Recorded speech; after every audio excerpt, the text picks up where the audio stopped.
later. Don't pay attention to this sort of thing. Okay. What I want you to do, you've all got paper in front of you on the tables. I want you to grab a pen, and I want you to write down, and you don't need to share this with anybody, okay? You can keep this to yourself if you want to. There'll be a chance to share it later on anyway. And what I want you to think about is things you want to change, things you want to stop doing.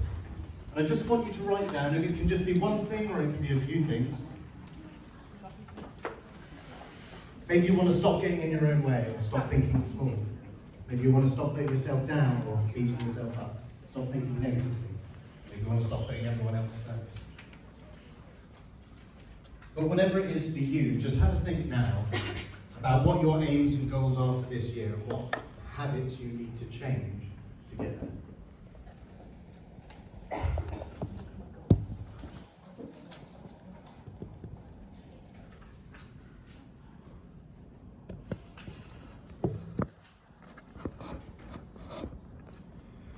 Okay, so feel free to carry on writing things down. But now I want to see a show of hands. Raise your hand if you're really good at catching a ball. Really good at catching a ball. Who can catch? Brilliant. Put your hands down. Now, raise your hands if you can't catch a ball. If you're really bad at catching. Yeah. Excellent. And who didn't put their hand up because they were worried I was going to pick on them either time? Brilliant. Cool. Can I pick on you, please? I'm going to anyway. Stand yourself up. Go on. Give her a round of applause just for joining in. What's your name? Jill. Hello, Jill. I have a ball. Good. I don't want you to. So, I'm going to throw this ball to you, and as you already know, because you've just said it, you're not going to catch it, are you? You're going to drop it. You're going to drop a ball. That's fine, that's okay. Everyone's already expecting that, so it doesn't matter that you're going to drop the ball, but they might laugh anyway. You ready? No? Perfect. Catch it. That's exactly what I wanted. Pass it back. Okay. Now this time, we're going to do this again. I'm going to throw the ball to you. This time, it genuinely doesn't matter if you catch it or not. I want you to even forget completely about the idea of catching or dropping the ball. It really doesn't matter. All I want you to do is focus on the ball, and as it's coming towards you in a moment, just shout out, nice and loud, something that you notice about the ball. Okay? It can be anything at all. Make sense? Ready? Good. Okay, ready? Go. And you call the ball! Thank you. Well, you can sit down now. Excellent. So she caught the ball the second time. What was the difference between the first time and the second time? I think actually the first time was a slightly better throw. So sorry about that. The first time she dropped the ball. She already had in her head an image of dropping the ball. That's what was playing over in her mind when I very annoyingly and awkwardly made her stand up in front of a whole room full of people and drop a ball. The second time, it was exactly the same ball, it was the same distance, it was a slightly worse throw, and she caught the ball. Because it didn't matter then whether she caught the ball or not. She wasn't thinking about, picturing and imagining dropping the ball, which was the very focus the first time. Instead, she was thinking about and focusing on the ball. She got that negative image, that imagining that she had in her mind of dropping the ball, out of her head. You see, the human mind is a powerful thing, really powerful thing. And your belief and what you focus on, what you picture and what you imagine in your head, has the ability to change and shape what you actually achieve. This has been proved time and time again, both in studies and in my personal experience and other people's personal experiences. And I'm sure you can think back to an example where you knew you were going to fail at something and you managed to make that real, like dropping the ball.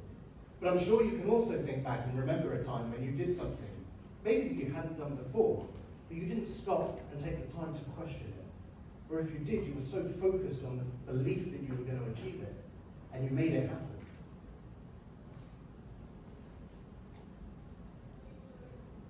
all about the power of suggestion. See, as a hypnotherapist, I spend my time focusing on the very power of that belief, helping people to use their subconscious mind, not their conscious mind where all the doubts and worries are, to actually move themselves forward and achieve more. And they do that simply by believing that they can. This is all well and good for people to stand up here and say, you just need to focus on your belief. You just need to believe in yourself more. But how do you actually do that? How can you actually achieve that? Because it's really tough to sit here and just think about changing that belief when it's what you really believe, when it's what you believe at your core. The good news is you absolutely can do that. In fact, the even better news is you've already been doing that all your life, as have the people around you. So what is suggestion? You know, suggestions are around you all the time. Sometimes they're really blatant, like a big billboard that says, buy this burger. And you look at it and you go, oh, I really fancy McDonald's. Yeah. Other times, those suggestions are a little bit more subtle, or they come from people around you. Let's say you walk into a room full of people, maybe something you know really well, and someone walks up to you and goes, oh, you're looking really good today. How does that make you feel? You should feel really good. Look, you're smiling now. I wasn't really angry. I was just looking at you. Equally, if someone walks up to you and says, oh, you're right, you look tired. How does that make you feel? Oh, you feel tired, doesn't it? And the reason for that is where your focus goes, okay? It's how the subconscious mind works. So if I say to you, you look tired, are you feeling tired?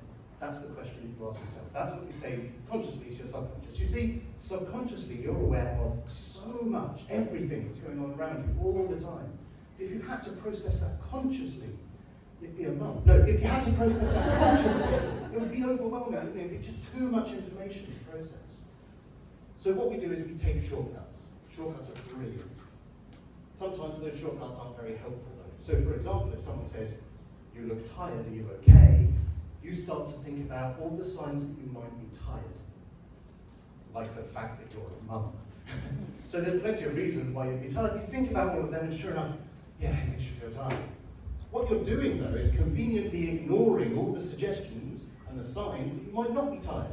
Like the fact that you're standing up having a conversation with someone, that implies you're probably awake, right? Unless it's first thing in the morning and your toddler's just waking up, maybe you're not fully awake. But we're focusing on all those signs because that's what someone suggested, and we're looking at that to see if it's true. That's just one example. There are so many suggestions around us all the time. And of course, suggestions from people even closer to us are going to have an even bigger impact. Walking into a room and someone you don't know very well saying something might mean something, but you can easily brush that off as, oh, they don't really know me. But when you're growing up, what your parents say, their suggestions, they have a lot of power, don't they? Because you look up to your parents. And as you go to school, you look up to your teachers. You give these people authority. You feel like they actually have that authority, but you're the one giving them that authority. And then as you give them that authority, their suggestions have even more power. Do you know they have even more power if they keep being repeated over and over? And I'm sure you can think back to certain phrases, certain sentences, certain suggestions that your parents gave you over and over and over again, intentionally or otherwise. I'm going to give you an example. A story about Sleepy Johnny. Now this example is normally a bit longer. I'm going to condense it down. But basically, there's this little boy called Sleepy Johnny, and one day he's walking. He's got to get up and get ready for school. And as any good child, there's those days when they just don't want to get up. Yeah. Okay, right. And so he's getting up and he's getting ready, and because he laid in late and he was late getting up, he's now got to rush. So as he's rushing, he's putting his jumper on at the same time as walking down the stairs. Anyone knows that's a really bad idea, and what happens? He trips, and he falls down the last couple of steps and he lands on the floor. Mum hears the noise, Mum comes running, picks him up, gives him some attention, makes him feel better, and she says, and she makes a really easy assumption to make here, oh, little Johnny must be sleepy, and that because he didn't get up early, and he must be, because he couldn't get out of bed, so he must be in a sleepy mood, and that's why he fell down the stairs. And she says that to him. She says, oh, sleepy. Oh, Johnny, you must be sleepy. You must wake up properly. The next day, little Johnny thinks, quite like the fuss and attention I got yesterday, I might do that again. So he throws himself down the last couple of steps. And again, Mum comes running in and gives him that fuss and attention. And then he feels better. And she repeats again, oh, Johnny, you must be properly awake in the mornings. Stop being such a sleepyhead. And then his brother and his sister, they overhear. And they start chanting and teasing, sleepy Johnny, you are sleepy Johnny. It's being repeated over and over again. Later that evening, Dad comes home from work. They're sat down having a family dinner together. That's tradition, family values there. And then Mum's telling the story again and explaining to Dad what happened. And Dad goes, God, there's always one, isn't there? How many people in the room have heard that expression before? There's always one? Yeah. Keep your hand up if it's true. Yeah, exactly. It's a throwaway expression. It doesn't really mean anything. But when you look at the language that you're using and think about how it's going to impact on a child that doesn't understand that it's just a throwaway comment, there's always one. And then little Johnny's thinking to himself, there's always one sleepy person in the family. And he looks across the table at his brother and sister who are fighting with each other over dinner. And of course, they're not sleepy, so it must be him. Then Dad makes it even better. He says, you're just like your Uncle Jeff. He was the sleepy one in our family. So Johnny, again, thinks, oh, well, it must be true. Uncle Jeff's the proof of that. And he thinks about his Uncle Jeff, and Uncle Jeff is always sleepy. He's also always really grumpy if you see him before midday. Little Johnny doesn't understand that Uncle Jeff spent years working nights, and that's why he's so grumpy in the mornings and doesn't sleep very well. And so little Johnny begins to become more like Uncle Jeff, more sleepy, more grumpy in the mornings. Fast forward years into the future, and they go on a family caravan holiday together, and they make friends with the family next door, and the kids from next door come round to play, and they play with brother and sister, but Johnny's still in bed. You won't see him in the school holidays, not before midday. He's sleepy Johnny. What started as a really simple suggestion got repeated over and over again. It became part of Johnny's identity.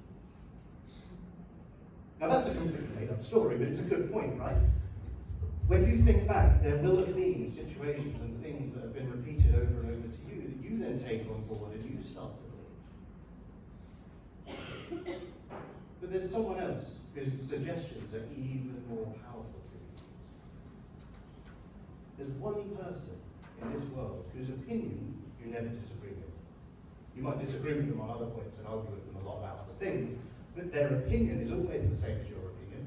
Otherwise you would change your opinion, because that one person is you. Your suggestions, the suggestions that you make to yourself, have way more power than the suggestions that come from anybody else. So if you think now about the most common things that you say to yourself, if you think back to that first question, how would you feel if somebody else spoke to you the way you speak to yourself? It's like there's a whole army of people that are repeating every suggestion you make back to you.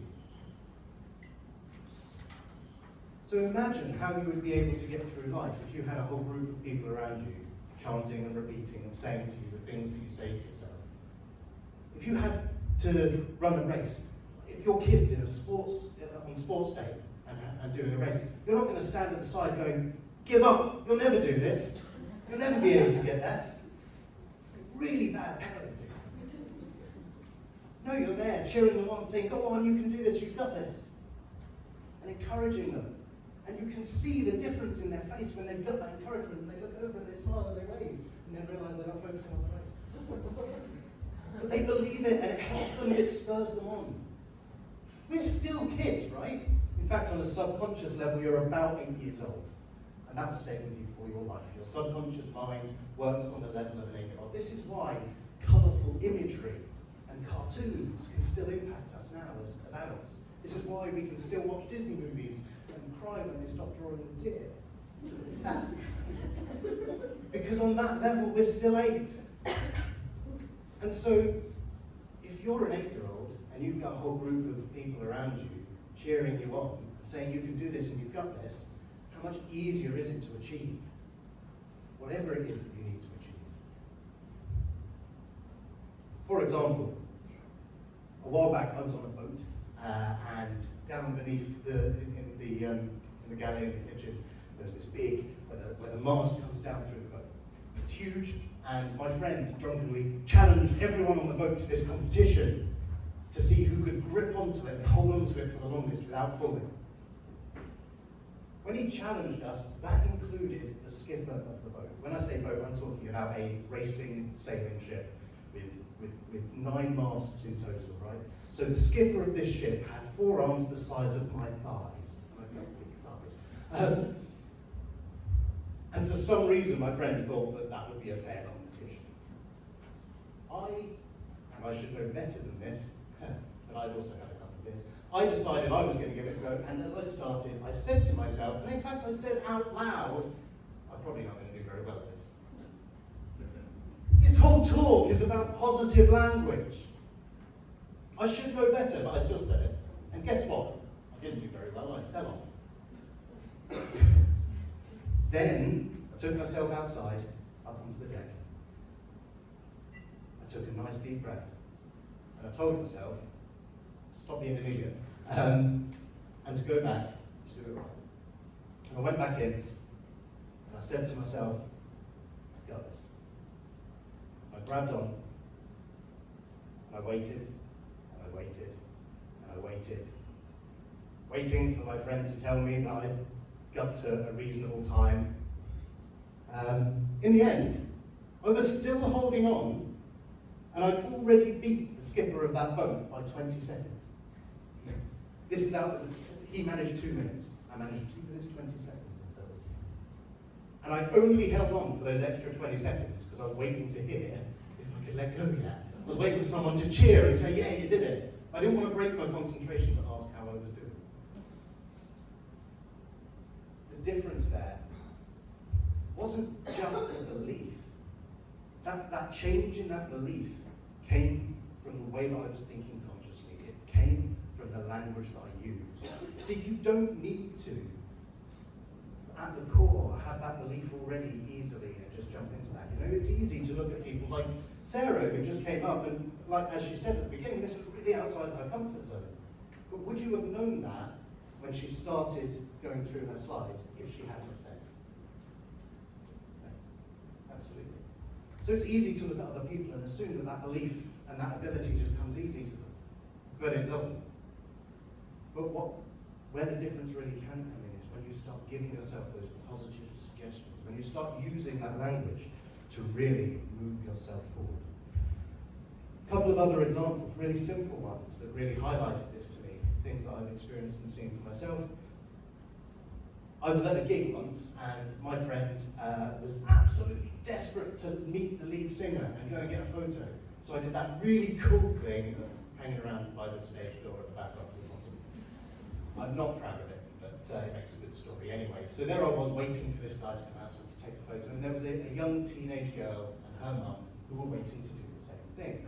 And they came out and got the photos, and then it was their turn, and they were awkwardly trying to take a selfie, and you guys are probably cooler than me, so you can probably take good selfies, but they were more like me, where they can't get the angle right, it's just awkward. So I offered to take the photo for them. I took the phone, and I went to take the photo, and the teenage girl, looked really awkward. You know when someone's just not comfortable in front of the camera, you point the camera, and they're just going to go like this.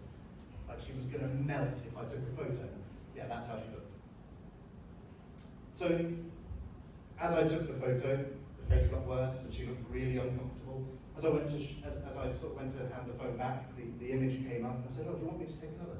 The mum said, "Nah, she always looks bad in photos." That's the right reaction, by the way. How could someone say that to a teenage girl? Their own mum as well. Shocking. I took the phone back, and I said, "No, go on, let me take one more." And as I went to take the photo, I said something funny. Now, just imagine that you can understand the idea of me saying something and a whole room full of people laughing. That's how funny it was. Yeah, that's probably a little more close to the reality. Just a few giggles, that's it. So anyway, I said something that was funny enough for her to chuckle. As she began to chuckle, that's when I took the photo. As I went to hand the phone back, I looked at the child, not the mum, and said, "Look how much better that is." And she smiled, and her face lit up to see that she had a good photo of her with this person that she wanted a photo of. I'd love to believe that the mum learned a lesson from that and completely changed ways. Probably not the case. But it just shows you how powerful suggestion can be. She did look bad in photos. I agree with the mum. She looked awful in photos. Because she knew that she did, she expected to. She believed that. So every time the camera was pointed at her, she looked really uncomfortable because she was. What we call a self-fulfilling prophecy, if you don't fancy terms for it. Can I put that for your thing to ask me? Yes. Oh, no, I'm not going to hold it right in front of me. People sometimes say, oh, I really want to build a team, but I'm not really good at recruiting. So they go into these conversations wanting to recruit, but already expecting that person to say no, and that actually changed the way you talk to that person. And I recruited my first person in 2020 yesterday, so this is why I'm really positive about it. In that I said to this lady, I told Sarah about this at breakfast, I said to this lady after a little bit of ping-pong conversation, when do you want to start? She was like, as soon as I can. Yes! And because I felt like I had nothing to lose. I'd spoken to so many people and I'd maybe been a bit too robotic, not really thought about what I was saying to her, when do you want to start?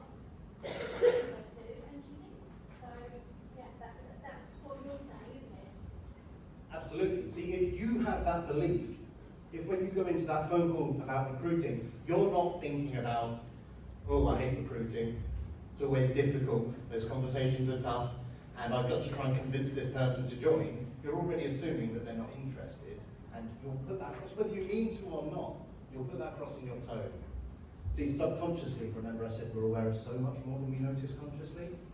We also adjust and adapt the way that we talk in that way, and other people are also aware, so they'll pick up on it.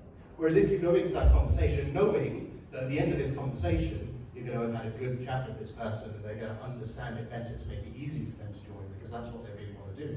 Because you know how great Osborne can be, right? Because it's been good for you. So if it's been good for you, you know it can be good for these other people. If you go into the conversation thinking about how you're going to make it easy for them to become part of this awesome journey, it's so much easier to have that goal. You see, the reason why these suggestions are so powerful is the subconscious doesn't really understand the word don't. Because the moment that you start to think about what you shouldn't do, you're focusing on that very thing that you shouldn't be doing, right? You'll know this. If you ever say to a kid, don't run, when has that ever stopped a child from running? Never. If you say to a small child in their pushchair, don't kick off your boots, they're coming right off. But if you say, let your feet are nice and cozy in there, they'll keep them on.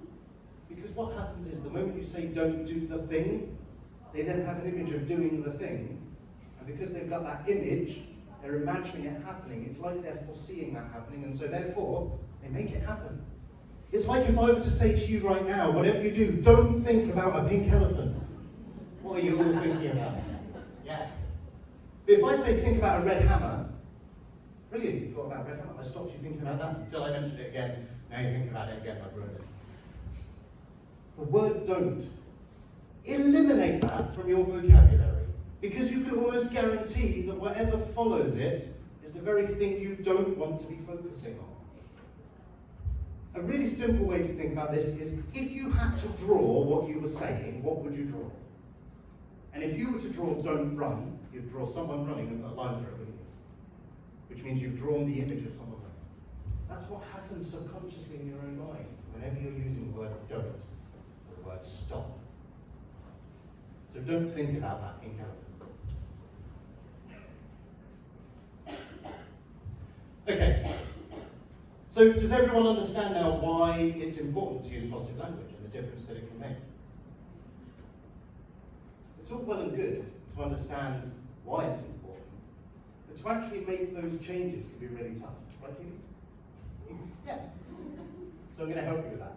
The first thing, and the most important thing, is that when you do notice that you're using negative language, and the more that you, with the other tips that are coming, it'll be easier for you to notice it more.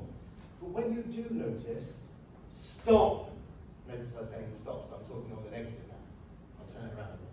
stop beating yourself up for it. When you realise that you've just said something negative, like, I don't know, like, trying to give an example with kids, and I don't have kids, I should have just not gone down that route. But you know, when you try and say something negative like, don't forget that thing, straight away, I'm going to forget that thing, because you're imagining forgetting it. Instead, say, I must remember that. I'm going to remember that. I'm remembering that. Much more powerful than don't forget. So when you notice yourself saying don't forget, instead of going, oh, I've done it again, I'm such an idiot, instead of beating yourself up for it, because the moment you do that, is the moment that you feel worse about it, and then that encourages you to just not notice it as much, because then you don't need to feel bad when you do.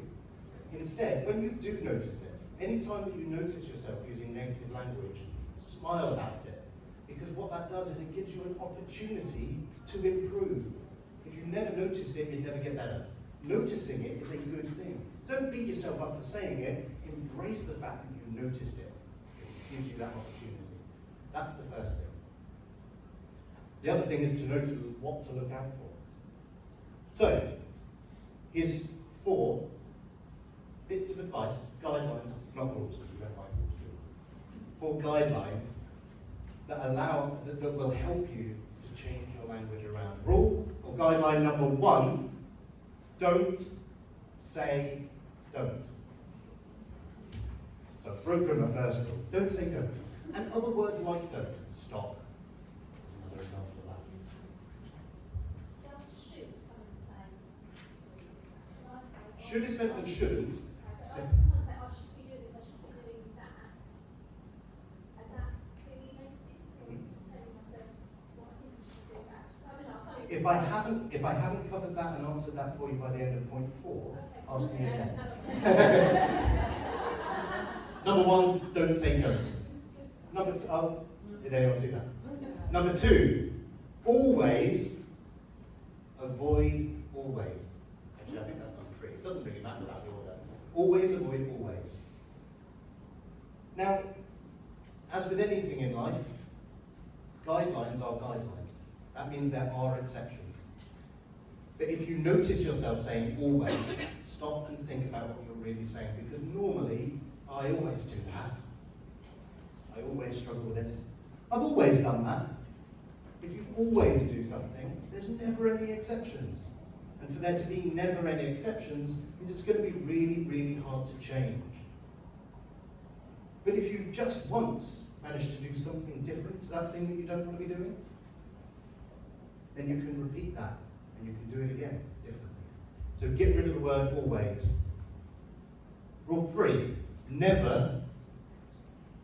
Can you guess where I'm going with this? Yeah. Never say never. It's very similar to always. I always do that. I've never been any good at this. Do you know, I actually had someone say to me, oh, I can't cut cake. I can't cut cake. No, I've never been able to cut cake. I bought her a birthday cake. And funnily enough, it was at a meeting where I was doing a talk about this. So at the beginning, she said she couldn't cut the cake. At the end of the talk, I asked her to go and cut the cake, and guess what? She did it! Of course she did it! No one in the world that has arms is not capable of cutting a cake. The only thing that stopped her from being able to cut a cake was that she didn't believe that she could. She created her own barrier. Like you said, your biggest barrier is absolutely yourself. The way to change that is to just be a bit nicer to yourself and convince yourself and focus on what you do want rather than what you don't. So don't say don't, never say never, always avoid always, and finally, and this will help cover your shoulds, get rid of the word try. Now, I've done a live video into the Power Group on Facebook for this, so everyone in the room's in that group. No? Okay. You need to come in my group. I'll come into your group and I'll do something on like that. YouTube, though, that I can share the link with it. Excellent, do that. But I'm happy to go live in your group as well. Yeah, get rid of the word try from your vocabulary now. Write it down, and then let that be the last time you use the word, unless you're telling someone else not to use it. It's a terrible word. One of your quotes was, if you think you can or you think you can't, you're probably right. Yeah? If you're saying you're trying, you're giving yourself permission to fail. Exactly. If you think back to how you've used the the word try when you're talking in the past tense. Anything that you've actually achieved, I did that, I've done that. Anything that you haven't, I tried it, it didn't work out. I tried it, but I didn't like it. So why would you use it in the future tense for something you actually want to achieve? I'm doing that.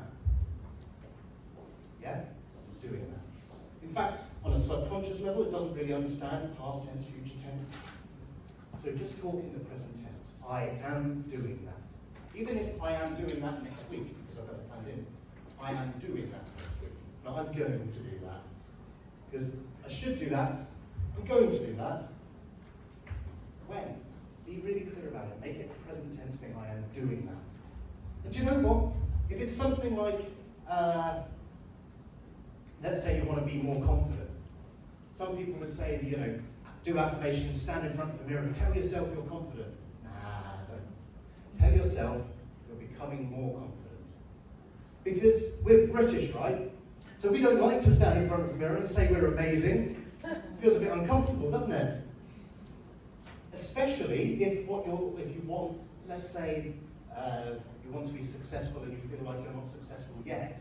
Telling yourself you're successful just feels like you're lying.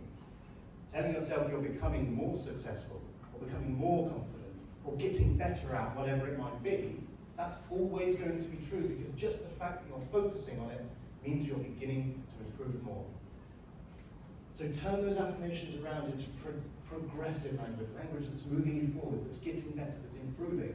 So make it present tense, I am, and make it progressive, getting better at, becoming more. Right, okay.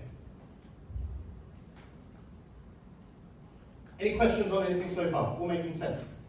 Yes. Brilliant. So let's revisit what we started with at the beginning. Anyone in the room who's willing to share something that they wrote down at the start of my talk about what they want to change, what they want to stop doing? Can I just say, Yep. when you said about write down things to change, I did a lovely little thing as I do, but all my things were stop doing this, so I've just redone it with different. Well done. So that's exactly what this exercise is about. So you've jumped ahead. Well done. Give her a round of applause. So I did cheat a little bit, and at the beginning, the examples I had are stop doing this, stop doing that, which is really, really bad language. So don't do what I did. Do as I say, not as I do. But now is the chance to turn them around into positives. And the reason I deliberately used negative language at the beginning is so that I had some good examples to build on. It's really different actually, and it makes you think very different. So would you mind sharing one example? What's the most powerful example? Well, yeah, so one of them was stop thinking negatively. Stop thinking negatively. What's the focus there? I've changed it to think positively. Boom, think positively. And just for a moment, think about the difference there. Stop being negative. Say that out loud and you can kind of feel it has a really negative energy to it. Start being more positive. You'll One of suddenly- the ones that are applying for lots here, that stop looking sideways, but look forward. Yeah. Another example that I quite often use. Who here in the room who's comfortable with heights? Not that many, but a reasonable number. Okay, cool. What I want you to imagine now is you're at a canyon, huge ravine, and in front of you, from one side to the other, there's a long bridge, and that bridge has a glass bottom. Ooh. Who would feel comfortable crossing that bridge? Yeah. Not. Hey, a bridge. Do you know what? You guys are great. Well done. Well done. Now, if we change that to a solid bridge, you can't see through the bottom anymore. It's just a nice, solid, sturdy metal or wooden bridge, wherever you feel most comfortable with. And so all you can really see is the other side. Now, who would feel comfortable crossing that bridge? Yeah? More hands. If you're focused on, because if you have that glass bridge, you're looking down, and you're thinking, don't look down, and what do? You look down, because you use the word don't.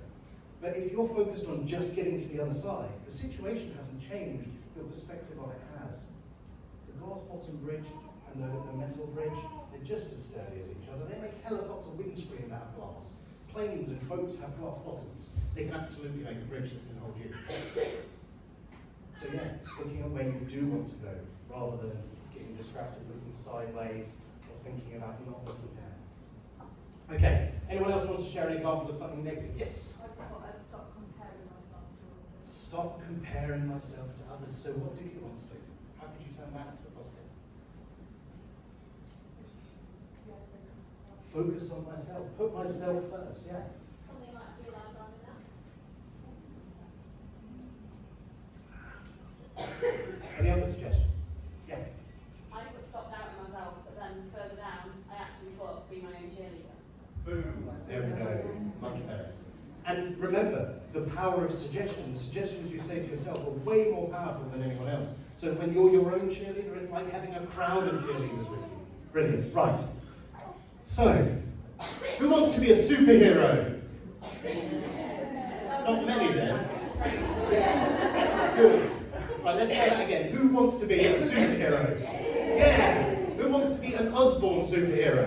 Yeah. Who wants to do that right now? Yeah. Stand up. Yep. Everybody. See, can everyone at the back still hear me clearly? Brilliant. Probably should have done the explanation before I get stand up. Never mind, I'll do it now. Okay. See, confidence is a weird thing, isn't it? How many people in this room feel like they are a really confident person? Okay, me and 3 people in the back. Half a person. Really confident person. Yeah, I think I am. Okay. I'm here to tell you, you are all confident people, okay? Nobody in this room was born shy. Anyone in this room who's had a baby will know that if they need something, they're not going to go, oh, no, I'm not saying what we're doing. No, they want your attention and they will shout for it. How often have you seen a toddler doing pretty much anything and they just walk across the room with absolute confidence, don't they? What are you doing with the cat? I'm putting it in the toilet. I think that's a Michael McIntyre joke. I'm not sure, I stole that one. But they do it with such confidence, don't they? You all have that same confidence. And when you try and find that confidence out there, or learn how to be confident, or try and create that for yourself, you're wasting your time, because that confidence is here. It's here. It's right inside you. It's not something you need to learn or to gain. It's something you just need to reconnect with. And you know that's so much easier to reconnect with something you've already got than it is to create something new. So that's what we're going to do now. So everybody, close your eyes. And I want you to all now just remember a memory that you have looking at somebody. And it could be you when you were younger, or it could be your kids, or it could be someone even imaginary, or someone you've never met. But someone with utter confidence. Normally, a toddler that's playing at being a superhero. That's a great example. And what I want you to do now is see that person, that image in front of you. Really picture it. Notice the colours. Let them get brighter and more vivid. Notice the way that they're standing, the way that they're holding themselves. And what I want you to do now, without actually moving, is in your head, step forward into that person, into that moment, and see how it feels. Remember the sensations that come with that absolute confidence. It feels amazing, right? And now what I want you to do is I want you to hold on to that feeling, hold on to those sensations. Notice how you're holding yourself differently. And I want you to keep that with you as you step back into yourself now. As you return into this room now with that confidence. And in your own time, when you're ready, open up your eyes, take a deep breath, and notice that every single person in this room is a superhero. And I want you guys to all give yourselves a really big, loud cheer. Go! Yeah! You can take the seat now. So aside from just wanting to make a room full of people look really silly, think about those times when you felt at your lowest or your least confident, or your most nervous, and it's really uncomfortable. Think about how confident you felt in that moment, and when you were opening up your eyes afterwards, bringing that confidence and that feeling and those sensations with you. Did anyone feel loads more confident, and loads better after that. Yeah, cool, one person, excellent. Isn't it great? Isn't it amazing? You can do that for yourself. You don't need me in some weird room full of people. In fact, when you're doing it on your own, it can be much more powerful because you don't have to worry about what's going on around you. Just really picture that person with great confidence, whether it's yourself or someone else. Step into that. Remember how it feels. And bring that with you when you then open your eyes, pick up the phone and make that call to recruit that new person. Ladies and gentlemen, thank you very much. I'm going to let you go and have a break now. Thank you.